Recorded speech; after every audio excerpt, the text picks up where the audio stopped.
Brought you by Meghdoot herbal. Meghdoot सतरीठा shampoo ये hair fall को कम करे, डैंड्रफ को रोके और दे आपके बालों को भरपूर मजबूती। मेघदूत सतरीठा शैम्पू।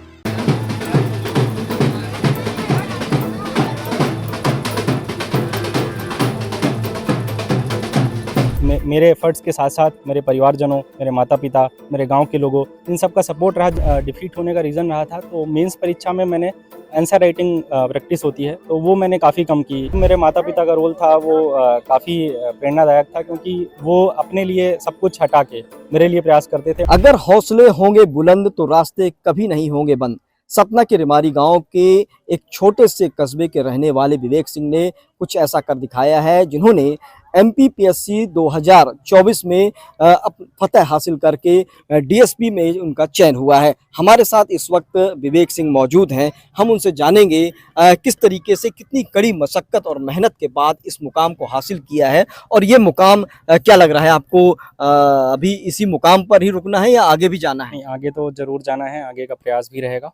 और ये सिविल सेवा में मेरा चौथा प्रयास था। शुरू के 3 प्रयासों में मैं असफल हुआ, लेकिन मैंने उनसे हार नहीं मानी, बल्कि उनसे सीखने का प्रयास किया और जो मैंने पहले गलतियां दोहराई थी उनको सुधारने का प्रयास किया।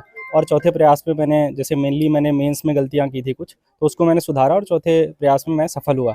और जो मेरी स्कूली शिक्षा हुई है वो मेरे ग्राम जो रिमारी है यहीं से स्टार्टिंग की शिक्षा हुई। उसके बाद फिर मैं सतना गया, जहाँ मेरी शासकीय वेंकट उत्कृष्ट विद्यालय से स्कूली शिक्षा हुई। इसके पश्चात मैंने अपना ग्रेजुएशन राजधानी कॉलेज दिल्ली विश्वविद्यालय से किया। उसके पश्चात मैंने अपना पीजी किया। साथ ही मैंने उस टाइम अपनी सिविल सेवा की तैयारी स्टार्ट कर दी थी। तो जो ये तैयारी रही है, इसमें मेरे एफर्ट्स के साथ साथ मेरे परिवारजनों, मेरे माता पिता, मेरे गांव के लोगों, इन सब का सपोर्ट रहा, जिसकी वजह से ही मैं आज इस मुकाम तक पहुंच पाया हूं। विवेक, निश्चित रूप से काफ़ी मेहनत की होगी आपने। कितने कितने घंटे आप इस मुकाम को हासिल करने के लिए अध्ययन करते रहे हैं, और किनका किनका सहयोग आपको मिलता रहा, और कैसी प्रेरणा मिलती रही आपको? अध्ययन की जैसे बात रही है तो अध्ययन मेरा 7 से 8 घंटे हो पाता था, जो कि एकदम फोकस्ड होता था। आप जिस टाइम पढ़ रहे हैं, मतलब पढ़ रहे हैं, तो मेरे हिसाब से अगर 7-8 घंटे की आप स्टडी करते हैं तो सफिशिएंट होता है। इसके अलावा जो हमारे घर परिवार के लोग हैं उनका मेरे को मार्गदर्शन मिला। और जैसे हमारे परिवार में ही अभी हमारे बड़े भाई सचिन, उनका असिस्टेंट प्रोफेसर में हुआ था, तो उससे भी मुझे मोटिवेशन मिला और मैं इस दिशा में प्रयास करता रहा। अच्छा, पढ़ाई के लिए किस तरीके के टिप्स अपनाने पड़ते थे? क्या कुछ, और क्योंकि वृहद एक स्वरूप होता है पढ़ाई का, अपने एक बड़ा स्तर होता है, और एक अच्छी अगर कोई मुकाम हासिल करना हो तो उसके लिए क्या कुछ किस तरीके से? पढ़ाई के लिए अगर आप किसी एग्ज़ाम की तैयारी करने जाते हैं तो सबसे पहले तो आपको आपका उसके लिए एक स्ट्रेटजी बना होना चाहिए। आपको सबसे पहले जो उस एग्ज़ाम का सिलेबस है वो बहुत अच्छे से आपको याद होना चाहिए, वो पता होना चाहिए। उसके साथ साथ ही जो उस एग्ज़ाम में पहले क्वेश्चन पूछे गए हैं उनका एनालिसिस काफ़ी अच्छे से होना चाहिए। उसके बेसिस पे हमको अपना स्ट्रेटजी तैयार करना चाहिए। और फिर जैसे बुक्स का बात आता है, हम कई सारी बुक्स स्टडी करते हैं, तो हमें आज के समय में जो दिक्कत है कि हमारे पास कंटेंट बहुत ज़्यादा है, तो हमको उस कंटेंट को लिमिट करना है और कोशिश ये करना है कि एक बुक को हम कई बार पढ़ें, ना कि कई सारी बुक्स को हम पढ़ें। तो प्रयास ये होना चाहिए कि लिमिटेड सोर्सेस में अच्छा प्रयास करने का प्रयास करें। अच्छा, आपने भी ये समझा होगा कि आपने 3 बार एग्ज़ाम दिए, तीनों बार आप कहाँ पर जो है तो डिफीट होते रहे हैं, और फिर उसको आपने कैसे दूर किया उनका? जो मेरे मेन डिफीट होने का रीज़न रहा था, तो मेंस परीक्षा में मैंने आंसर राइटिंग प्रैक्टिस होती है तो वो मैंने काफ़ी कम की। इवन जो 2 मेंस थे उसमें मैंने केवल 5 टेस्ट लिखे थे। इसके बाद फिर मैं, जब मेरा चौथा प्रयास था, उससे पहले मैं इंदौर गया था और वहाँ पे मैंने जो अपना आंसर राइटिंग था, मेंस की प्रैक्टिस था, वहाँ पे मैंने टेस्ट सीरीज ज्वाइन की और प्रॉपर काफ़ी अच्छे से टेस्ट दिए। तो आई थिंक मुझे लगता है कि जो मेरे सक्सेस का चौथे अटेम्प्ट में राज था वो मेरी आंसर राइटिंग प्रैक्टिस थी और टेस्ट सीरीज ज्वाइन करना था। मेंस, प्री मेंस क्लियर होने के बाद आपका इंटरव्यू कैसा रहा? इंटरव्यू में क्या कुछ सवालात किए गए, और कैसे फिर आपने उनको दूर किया? इंटरव्यू, जैसे मेरा इंटरव्यू माननीय कोष्टी सर के बोर्ड में था, तो वहाँ पे मेरे से जो, जैसे मेरा सब्जेक्ट राजनीति विज्ञान रहा है, तो उससे संबंधित क्वेश्चन पूछे गए। जैसे कि राजनीति विज्ञान से कौटिल्य जी एक थिंकर हैं, उनसे क्वेश्चन पूछा गया था।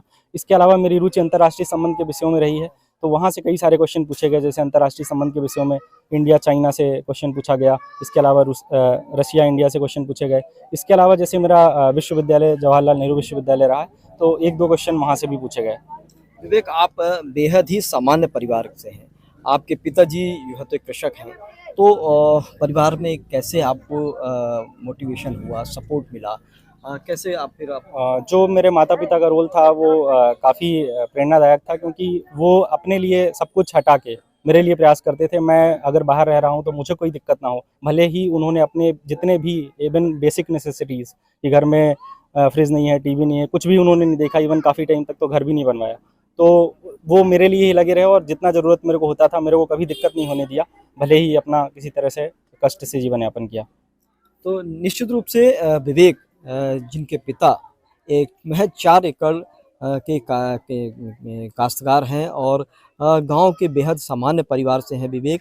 निश्चित रूप से उनका ये साफ तौर पर कहना है कि उनके माता पिता ने काफ़ी उनके लिए मेहनत की। यहाँ पर और भी लोग हैं। आज देखिए हम आपको दिखा दें कि गांव में एक जश्न का माहौल है। निश्चित रूप से गांव का बेटा अब न केवल शहर का बल्कि पूरे ज़िले का और पूरे प्रदेश में नाम रोशन कर रहा है। निश्चित रूप से हमारे साथ हम आपको दिखाना चाहेंगे, देखिए किस तरीके से यहाँ पर लोग मौजूद हैं। विवेक का यहाँ पर तहे दिल से स्वागत कर रहे हैं, अभिनंदन कर रहे हैं और उनके अंदर बेहद खुशी है कि उनके गांव का बेटा अब एक बड़े पद पर एमपीपीएससी से जो है तो डीएसपी में जिसका चयन हुआ है। यहाँ पर उनके बड़े पिताजी यहाँ पर मौजूद हैं। आपको कैसा महसूस हो रहा है, आपको कैसा लगा? हम लोगों का बहुत हर्ष हो रहा है कि हमारे घर का भतीजा है हमारा और बहुत अच्छे मुकाम तक पहुंचा।